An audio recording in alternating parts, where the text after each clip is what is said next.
বাংলাদেশের এই অভ্যুত্থানকে এক ধরনের ইসলামিক উগ্রবাদের সাথে মিলানোর চেষ্টা করা হচ্ছে এবং বাংলাদেশে দেখানোর চেষ্টা করা হচ্ছে যে এখানে এক ধরনের উগ্রবাদের উত্থান ঘটছে এবং তাদের হাতে অভ্যুত্থানটি সংগঠিত হয়েছিল, যেটি একেবারেই সত্য নয়, বরং এটি একটি ইঞ্জিনিয়ারিং করা হচ্ছে।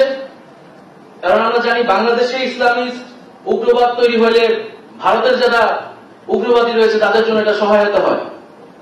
ফলে আমাদের উচিত পুরো দক্ষিণ এশিয়াতে আমরা যদি একটি গণতান্ত্রিক একটি সম্পর্ক করতে চাই, গণতান্ত্রিক একটি দক্ষিণ এশিয়া তৈরি করতে চাই, আমাদেরকে অবশ্যই এ ধরনের প্রোপাগান্ডার বিরুদ্ধে, মিস ইনফরমেশনের বিরুদ্ধে, এই ধরনের ন্যারেটিভের বিরুদ্ধে আসলে কথা বলতে হবে, দাঁড়াতে হবে।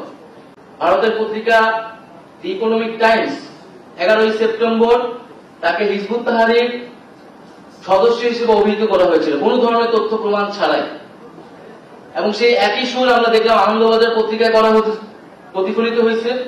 সেই একই সুরে কথা বলছে তসলিমা নাসরিন, এবং পুরা আন্তর্জাতিক অঙ্গনে এই জিনিসটাকে এস্টাবলিশ করার চেষ্টা করা হচ্ছে। এবং যখন আমাদের প্রধান উপদেষ্টার সাথে মাহফুজ আলম বিশ্বমঞ্চে দাঁড়ালেন এবং আন্দোলনকে একটা বৈশ্বিক জায়গায় পরিচিত করালেন, তখন থেকে এই জিনিসটা আরো বেশি পরিমাণে হচ্ছে। তো যে কোনো মিসইনফরমেশন, ডিসইনফরমেশন এবং সত্যকে বিকৃত করার পিছনে আসলে একটা রাজনৈতিক উদ্দেশ্য থাকে, রাজনৈতিক এজেন্ডা থাকে। সেই এজেন্ডাগুলো আমাদের আসলে বোঝা দরকার। ভারতের এরকম একটি নামকরা পত্রিকা আনন্দবাজার এবং ইকোনমিক টাইমস আসলে কোন উদ্দেশ্যে এই ধরনের প্রোপাগান্ডা চালানো হয় এটি কিন্তু আমাদের বোঝা দরকার।